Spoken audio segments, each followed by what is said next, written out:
Pozdravljeni v oddaji Reflektor. Mladi in glasba sta kar precej različna pojma, vendar imata veliko skupnih točk. Glasba mlade povezuje, jih druži in predstavlja veselje, hrepenenje in srečo.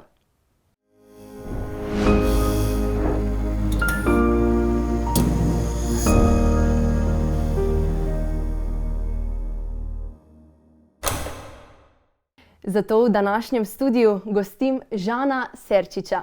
Žan je 27-letni pevec, glasbenik, producent iz Lenarta v Slovenskih Goricah. Žan, lepo pozdravljen. Draga Katja, lepo pozdravljena tudi ti in vsi, ki nas danes gledate. Hvala za tak lep uvod. Hvala tebi, da si se odzval povabilu. Veselje. Pa mi povej, ti Treme sploh ne poznaš več. Ne, trema je vedno prisotna. Trema izhaja iz enega respekta do publike in do lastnega performansa. Ampak ne pustim pa več, da trema ovira moje nastope in moje javno nastopanje na splošno. Kaj pa zdaj december? Veliko je nastopov, zabav, koncertov. Kako v bistvu usklajuješ vse te obveznosti? Mislim, najbolj pomembno je mogoče mi zdaj zaenkrat to, da sem si po prioritetah določil stvari, ki so mi pomembne, se pravi, na tej točki je dosti stvari odpadlo, ne. Neko socializiranje, mogoče je tudi družinsko življenje malo dano na stran. Enostavno je življenje glasbenika tako v decembru in na nek način je moja familija, moj bend in moja ekipa, s katero delam. In samo tako lahko rečeš, da usklajuješ to na način, ki ti ni moteč ali pa težki. Kaj pa tvoj prvi nastop? Kako je to vse izgledalo? Moj prvi nastop, ne vem, verjetno so moji prvi nastopi segajo že nazaj v vrtec. Pa kasneje v glasbeni šoli, ko sem igral klasično kitaro. A te zanimajo prvi nastopi kot Žan Serčič, solo izvajalec? Ko si bil majhen. Ko sem bil majhen. Ja, tisti prvi je to bil glasbeni zborček ali... Spomnim se tega nastopa in jaz sem na prvem nastopu v vrtcu zmrznil.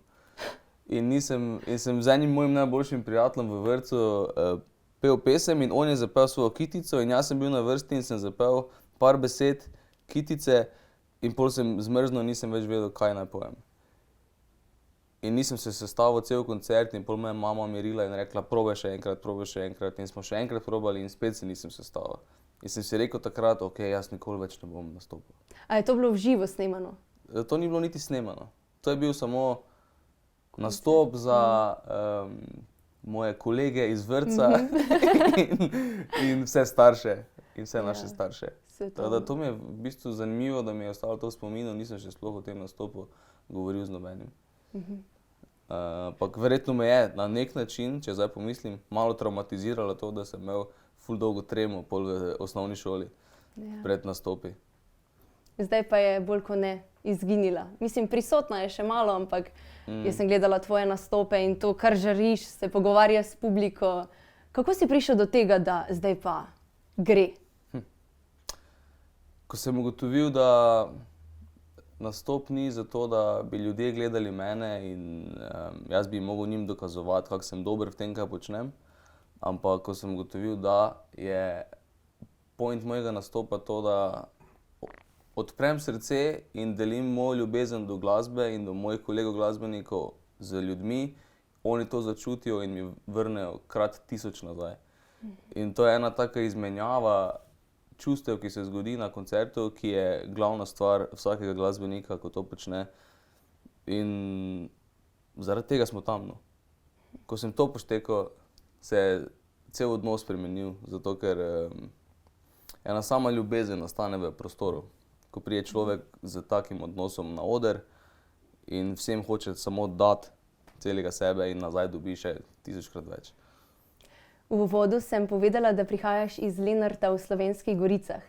Preselil si se v Ljubljano zaradi kariere, jaz zaradi študija. Meni je bila selitev v Ljubljano težka.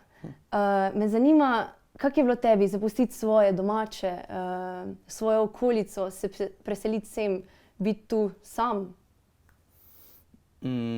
Glih eno tako obdobje v mojem življenju je je nastopilo, v bistvu sem po 4 letih šel na razen s punco, tam sva živela skupaj v Lenartu in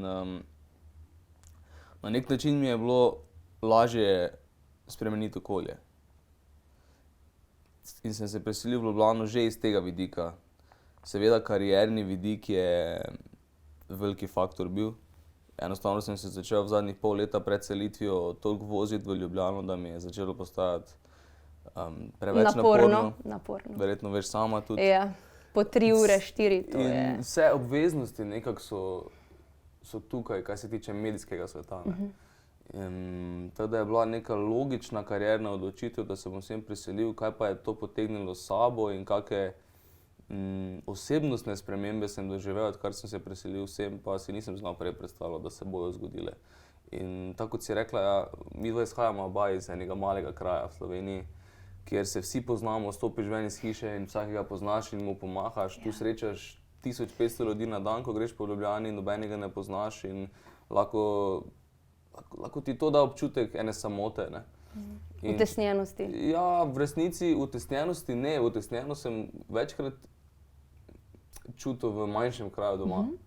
Ker se mi je zdelo, okej, se bom premaknil lahko enkrat iz tega ozkoglednega pogleda na življenje, pa nič ne narobe z njim, ne.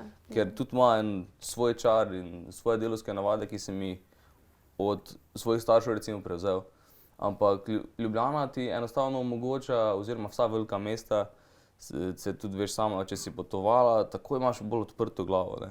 Takoj bolj široko vidiš svet in rečeš, okej, wow, vse to je na voljo, vse to sem lahko jaz in v resnici sem še eno stvar opazil, ne vem, koliko se ti lahko s tem poistovetiš, ampak verjetno se lahko, da šele ko se odseliš prvič od doma, ne vem, več kot 100 kilometrov stran, se začneš čutiti eno svobodo tega, kaj si ti kot človek lahko zdaj. Zato, ker ko sem bil doma, sem vedno projeciral neka mnenja ljudi, ki me poznajo že 25 let. Se pravi, oni mislijo, da sem jaz to, se pravi, to moram biti. Zdaj sem se odstranil od tega in odselil tega in lahko končno sem pogledal v sebe, okej, kaj si jaz želim biti in kak človek si jaz želim biti. In ko sem se po pol leta začel vračati domov, so vsi rekli, kako si se spremenil, ampak na boljše. Na boljše, bolj si ti in še bolj so te tvoje karakteristike, ki smo jih prej videli in vedeli, da jih imaš, so zdaj še bolj poudarjene in te ni bati se jih izražati. Tako da to je, enih par stvari je zdaj takih bilo, ki so. Kako pa gledajo na ustvarjanje tvoje glasbe domači, z majhnega okolja? Jim je to kar nekaj ali občudujejo, ti vsi privoščijo? Občudujejo, so zelo suportivni, ne bom pa rekel in tudi mislim, da ne docela razumejo, kar je logično. Zato, ker niso nikoli, verjetno je že največja razlika to, da jaz imam eno stvar v življenju, ki sem jo zelo hitro odkril, ki mi pomeni več od vsega. In ful sem enega časa in dela in ljubezni vložil v njo in je ena imaginarna stvar, ne, glasba. Pač to se ne da zmeriti, ne da se prijeti. In ko delaš na glasbi, v resnici delaš samo na sebi, ampak delaš iz enega vidika, ker hočeš to deliti z drugimi, ki jih imaš rad in z vsemi, ki se lahko s tem povežejo. In zdaj to povedati svojim domačim, ne vem, že 15 let nazaj, ko sem se odločil, da bom to delal, vedno se je pojavljal dvom, ne. Veš, kako boš od tega živel? Kako boš živel od tega, veš, to se ne da v Sloveniji, to je mogoče fajn premisliti, če bi kako redno službo, pa potem zraven še glasbo delal. In jaz sem vse to razumel, ampak nisem si dal reči, no, in to je pač tukaj sem vesel, da sem imel take korenine in mojo mamo, ki ne glede na to, da me ni razumela, me ni nikoli bremzala. Rekla je, okej, Žan, ti veš, podpiram tebe vsem, kaj se boš odločil in verjamem v tebe. In to mi je dalo moč in zagon, da sem lahko pol evolviral v nekega glasbenika in to delam za preživetje. In šele, ko sem svojim staršem dokazal, glejta, pač to se da. Jaz živim od tega zdaj. Sta si onadva oddahnila, ne, sem videl neko breme, ki je njima padlo. iz hrbta, ne? Zato, ker to sta tudi ona prevzela od svojih staršev in njihovi starši od njihovih staršev in enostavno logično je to, da se za svojega otroka bojiš, da joj, kaj če mu pa ne bo uspelo, ne? In sem vesel, da je tako, ja, in ful sem vesel, da sem rojen izven Ljubljane in da so mi te vrednote bile dane. Kaj bi pa bil Žan, če ne bi bil glasbenik? Pojma nimam.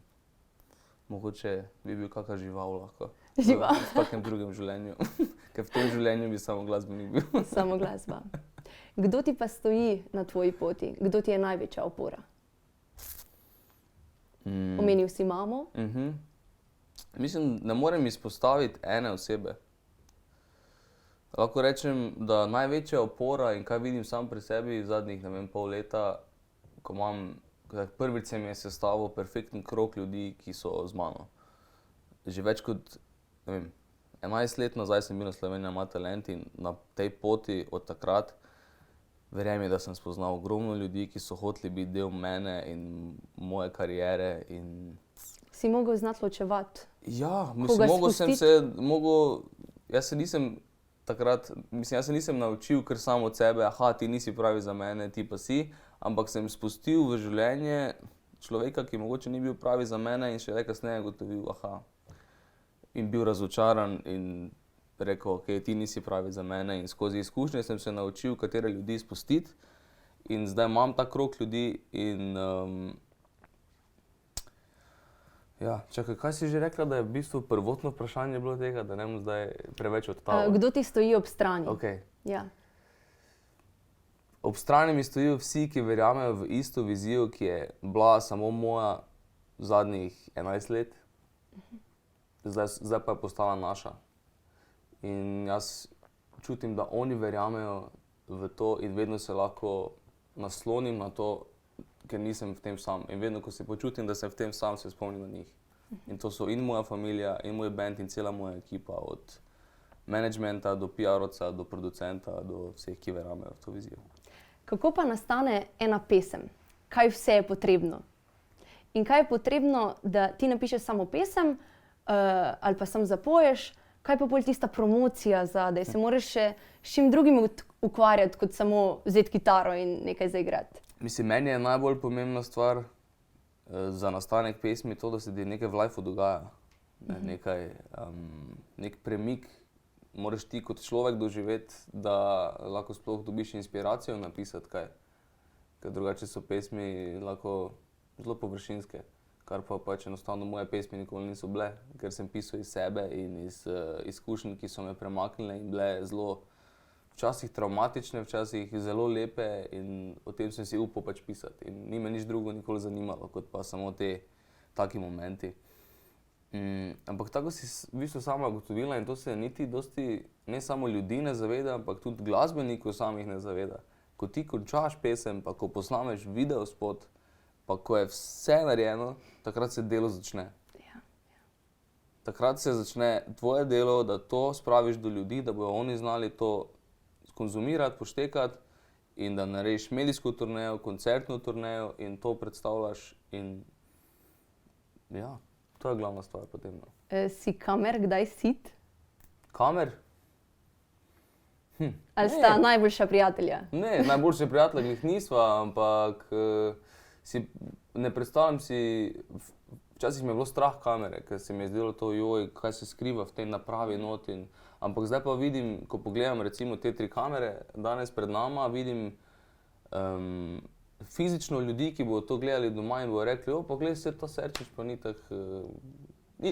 tak napačen, mogoče pa res zna razmišljati. Ali bodo pa rekli, gledaj, še bolj mi je antipatičen, ampak vidim ljudi, no ko sem za kamerami začel videti ljudi, mi je vse postalo bolj smiselno. In nehal sem imeti tremo tudi pred kamerami, ne. Zato, ker je bila to ena imaginarna stvar, črna, nek bav se skriva za tem. Zdaj pa so pač ljudje na drugi strani, tako da bi bili tu v tej sobi. Poleti pa si izdal pesem Naj me vzame. Kako v bistvu si razlagaš Naj me vzame v nebo? Kaj si predstavljaš nebo zgoraj? Mislim, čisto iskreno, Naj me vzame v nebo je čisto tak po domače fraza, pa naj crknem. če me lahko ta punca torej pozabi, pol pa se naj konča za mene. Life. Ja. Tako da to je naj me vzame v nebo. Bila fraza. Okay. Poleti pa si bil tudi priča svoji sestri na poroki. Svoj utrinek tega dogodka v cerkvi si tudi delil na družbenem omrežju. In v bistvu kot presenečenje si zapel pesem, koliko sem izbrskala, Čudež je življenje. Kaj si pa predstavljaš kot čudež življenja? Kaj je zate čudež in življenje? Še vedno v bistvu naslov tega komada je Čudeži, ne? In je moja pesem, ki sem jo napisal 3 leta nazaj. In je še vedno to za mene ena izmed mojih boljših besedil, ki sem jaz na tisti točki do enega življenjskega spoznanja prišel, na katerega sem ful ponosen. In to je to, da ja, čudež je ena imaginarna stvar in samo ti lahko definiraš svoje čudeže in kaj so čudeži v tvojem življenju in lahko se ti nič ne zdi čudež, lahko pa so čudež, tako kot so za mene in kot pojem v tej pesmi, družina, prijatelji in ljubezen. In to so stvari, kjer je marsikdaj jemljemo za samoumevne, se nam zdijo pa vse, oni bojo itak vedno tu.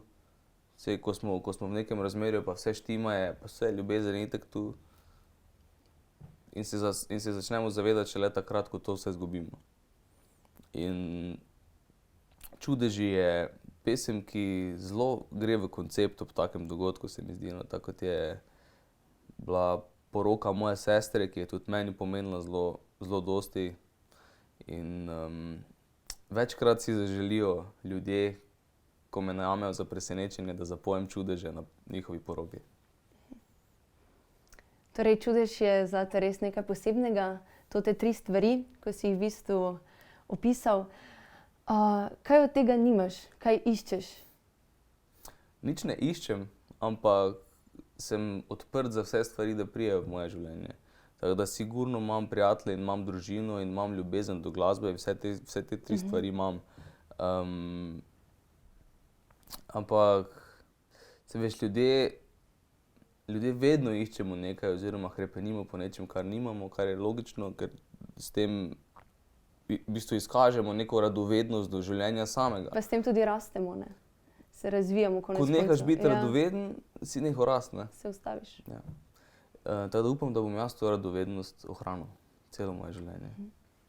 Opažam, da je v večjih mestih popularna bolj pop glasba, rock glasba, v mojih koncih pa narodno zabavna. Kako si ti v odnosu do te glasbe? Do narodno zabavne? Ja. Ljubim jo. Res? In je v mojih žilah in sem zelo ponosen na to, da sem Slovenec. In jaz sem začel v bistvu z narodno zabavno glasbo. Ja. Moj foter je narodno zabavni glasbenik bil cel njegov life in nikoli sicer profesionalno, ampak je skozi igral v bendih, igral je bas kitaro, bariton, kitaro. In mene je navdušil on z narodno zabavno glasbo, ko sem bil star 5 let. In mi je dal v roko kitaro in me naučil vse akorde in potem smo imela vsako soboto bila ena oddaja na, ne vem, TV Petelin ali kaj je takrat obstajalo. Ja. In sva pač zraven televizije igrala. In meni je prvih 3-krat mi je bilo čisto, pa ne gre, pa kako lahko ti slišiš to, kaj oni igrajo, ne. Pa kar zraven igraš, pa ja, glej, saj boš videl, saj boš skapiral in ni obupal nad mano in potem sem jaz sem nekako ta njegov talent, on zelo dobro sliši in takoj lahko zraven igra. Sem kar prevzel, zato ker je on delal toliko z mano in sem pri 6 letih že znal vse te osnovne akorde in zraven igrati narodno zabavno glasbo in zaljubil sem se takrat v glasbo, ki vidim, da je v vsakemu od nas v Sloveniji. Enostavno imamo to glasbo in taki ljudje smo. Na začetku si omenjal, da ti stoji mama ob strani, a ti zdaj stojita oba dva? Vedno sta mi stala oba dva. Vedno. Ja. Ful dobro. Bratov, sester? Jaz imam sestro 8 let starejšo. Taki se je poročila, Taki ne? se je poročila, ja. Tako, tudi ona mi stoji v strani in cela v bistvu njena familija. Na splošno mislim, da imamo dober odnos, da si stojimo ob strani en drugemu in si priskočimo na pomoč takrat, ko je to pomembno. Če pa zdaj refleksiram in sem čisto iskren, mislim, da premalo nasplošno ljudje in družine smo tam tudi v momentih, ko je vse ok in si samo rečemo, rate imam. Skozi pridemo skupaj takrat, ko je nekaj narobe in treba si je priskočiti na pomoč. Kaj bi pa svetoval vsem mladim, ki vstopajo na glasbeno pot in kako prebiti tisti prvi let? Prebiti let, mislim, ne vem, sploh če sem jaz neka dobra referenca za to, ker že 11 let delam in se mi vsako leto zdi, da sem glih začel. Tako da ne vem sploh, kdaj je ta let, mogoče še ni bil, mogoče še bo. In ne vem, edina stvar, ki jo lahko povem vsem mladim, ki začenjate, je to, da najdi svoj zvok in vztrajaj v njem in najbolj pomembno je, da ohraniš svojo hrbtenico kot glasbenik, ker prišli bodo ljudje in hoteli bodo te spreminjati, hoteli bodo te popraviti, hoteli te bodo oblikovati v eno stvar bolj prikupno za njega, ali pa potem vidiš, da je ta stvar v bistvu se njemu bolj splača in to je pač glasbena industrija. Tako da, verjetno za prvi push, ki ga pa lahko dam vsem glasbenikom, je pa to, da enostavno morate si upati pokazati svoje talente. In ker če si cel life sam v svoji garaži in špilaš za svoje frende, nikoli ne bo noben te odkril. Kako pa se spopadaš s konkurenco? Občutiš neko napetost med glasbeniki ali delaš čisto iz sebe, pa bo kar bo in se ne obremenjuješ z ostalimi? Kako ste si v bistvu glasbeniki? A ste si v redu ali ste si na videz v redu? Zelo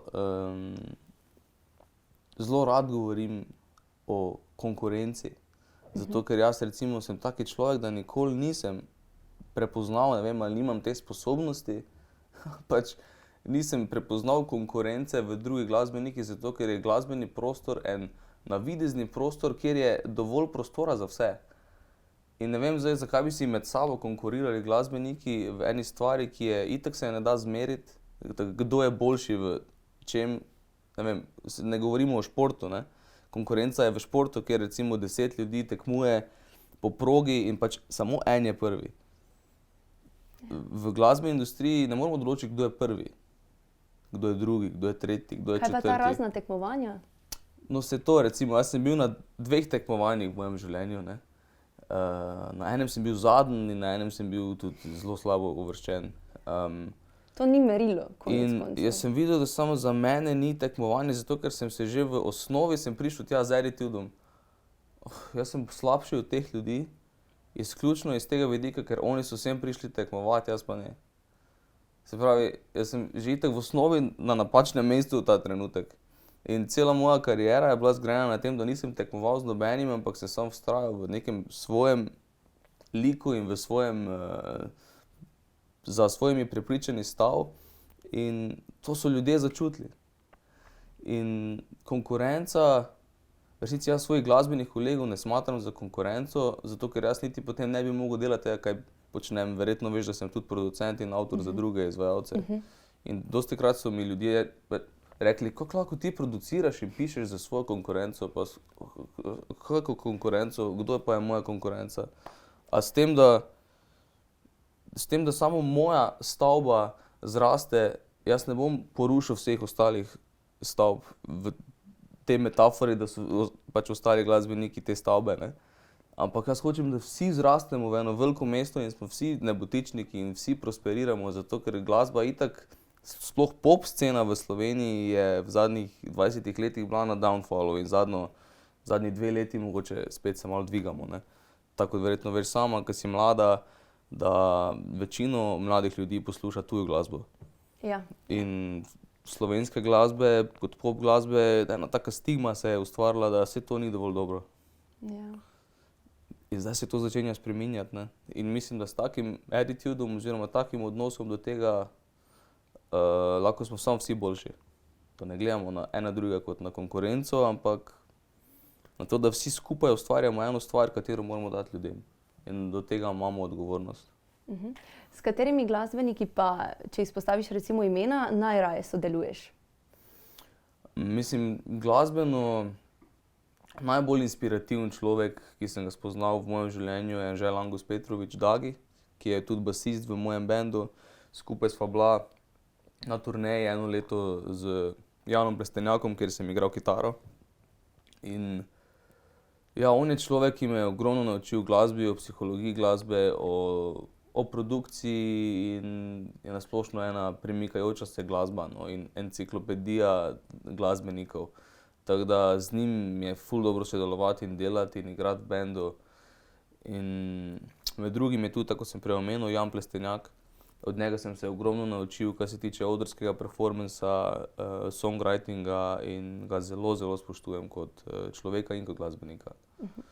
Tako da imel sem srečo tudi sodelovati, z večjimi slovenskimi glasbeniki in jih poznam osebno. Eden izmed njih je recimo Vlado Kreslin. In potem še ostali člani mojega benda, Marko Hrvatin, kitarist, Vito Šiničnik, Danijel Bogataj. To so taki izjemno talentirani ljudje, da se vedno vprašam, kaj sploh delajo z mano, ampak res so dobri. Omenil si, da mladi radi poslušamo tujo glasbo. Zanima me, kaj pa ti rad poslušaš? Ali v prostem času poslušaš svojo glasbo ali pa se tudi zatekaš k tujim, morda slovenskim izvajalcem? Oboja scena me zanima. Zelo rad sem na tekočem s tem, kaj se dogaja na slovenski pop sceni. In takoj, ko vidim, da nekdo nov se pojavi, ki mi je všeč, mu takoj pišem. In mu rečem bravo, odlično, vsaka čast. In pol so vsi presenečeni. Zakaj mi Žan Serčič piše, kaj bi rad, ne? Vsi so takoj, kaj bi rad od mene, in jaz nič. Pohvalil sem te, ker si dober. In tudi glede na to, da sem pop-producent, me tuja pop glasba in svetovna pop scena zanima in tudi to raziskujem po Spotifyju, ampak v resnici zadnje čase poslušam, če nisem v studiu in se ukvarjam z glasbo sam, podcaste. Tako da glasba tudi je fajn, da si malo odpočijem od nje, da jo lahko potem spet na novo odkrivam in dojemam. Pa tudi radijske postaje slovenske rad poslušam. Samo preletim, vedno ko sem v avtu in se nekam peljem, vse radijske postaje, ki lovi, preletim, da vidim, kaj se posluša v Sloveniji. Ja. Zdaj biš lahko še poslušal naše oddaje Reflektorja. Z največjim veseljem. Edino svoje oddaje ne bom gledal, ker nobene svoje oddaje ne gledam, ker sem jaz. Iskreno. Pa še to vprašanje. Jaz bi rekla, da te velika večina Slovenije pozna kot Žana, kot glasbenika. Punce za tabo letijo, bi lahko rekli. Kako dojemaš to, da zdaj si pa ti pomemben, znana osebnost? Kako se ti je to spremenilo, recimo, ko si bil še majhen otrok, ko si odraščal in zdaj, ko te vidijo po cesti in ti pomahajo? Žan! Definitivno se ustvari ena odgovornost, mogoče na čase tudi pritisk, da si skozi pod drobnogledom nekoga ali nečesa in ko je vse dobro, so vsi bravo, bravo, bravo, ali pa so celo tiho in ne pohvalijo, ko pa se nekaj slabega zgodi, pa se bodo vsi oglasili, ne. Aha, evo ga. Ta Žan. Ja, evo ga, ta Žan. In to je mogoče en pritisk, ki ga moraš znati handlati in zaradi katerega tudi večina ljudi, ki so slavni, zapadejo v kake nezdrave relacije, ne. Se poslužujejo potem stvari. In ja, ampak najbolj pomembna stvar v vsem tem je, da jaz samega sebe dojemam in se obkrožam z ljudmi, ki mene dojemajo kot Žana. Ne kot Žana Serčiča, onega s televizije, ampak kot Žana, kot osebo, ki so me spoznali in vejo, kaki sem kot človek. In mi tudi rečejo, nisi kul, ne pa samo super si, ne. Tako da imam na srečo take prijatelje, ki si vse slabo povemo v obraz, pa vse dobro eno drugem govorimo za hrbtom. Kako v bistvu odreagiraš oziroma se posvetiš takrat svojim prijateljem ali glasbi recimo ali kakšni knjigi, ko recimo prebereš članek, Žan Serčič je naredil to pa to pa to. Žan Serčič je bil takrat tam in delal je to in to. Kako v bistvu, ko vidiš, da nekateri mediji o tebi tako pišejo, pač si to dopustiš, ukrepaš, se zatečeš komu? Na srečo takih člankov ni bilo meni že ful dolgo, ker imam zelo dobre naveze z mediji in zato, ker tudi sam nisem, se mi zdi, problematičen človek, ki bi se pojavljal in delal neke scene. Sem pa eno stvar ugotovil za svojo prednost, in sicer to, da sem zelo odprta knjiga in zelo iskren. Tudi za medije in tudi za javnost. In kako boš škodil človeku, ki je tako odprt in iskren, da si vse slabo o sebi že upa itek sam povedati, kaj boš o njem napisal, da boš ga prizadel. Tako da, to je moja, bom rekel, prednost in se ne bojim bilo česa prebrati o sebi v revijah. In če vidim kaj, kar ni res, se pač nasmejim in veš.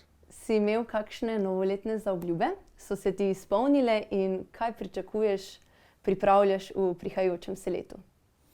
Novoletnih zaobljub nikoli nisem imel. Tako se mi je zdelo to arbitražno do samega sebe, zato ker zaobljube moramo imeti vsak dan za neke stvari, ki si jih želimo doseči. Glej, obljubi si in pol to izpolni, in če ne izpolniš, si razočaran. In to je prav in samo tako se naučiš nekaj kot človek in da se moraš za svoje sanje boriti. Tako da teh kratkih zaobljub nikoli se nisem šel, ampak ko si vprašala, kaj je moja želja in plani za naslednjo leto in za prihodnost, moj dolgoročni plan je čim dlje delati glasbo in od tega živeti. Na kak način, ne vem, ampak zaenkrat ljudje še vedno radi hodijo na moje koncerte in poslušajo mojo glasbo in zelo sem vesel za to. In moji kratkoročni plani so v naslednjem letu izdati album, posneti kar nekaj videospotov in narediti še eno turnejo po celi Sloveniji z mojim bandom. To so plani. Čudovito. Žan, najlepša hvala za tvoj čas in obisk v našem studiu. Obilo sreče ti želim in vesele praznike. Katja, enako želim tebi, zelo lep pogovor. Hvala vsem za povabilo in se vidimo prihodnjič. Hvala. Hvala. Dragi gledalci, vam pa hvala, da ste bili z nami. Sodelavci oddaje Reflektor vam želimo srečno in zdravo novo leto.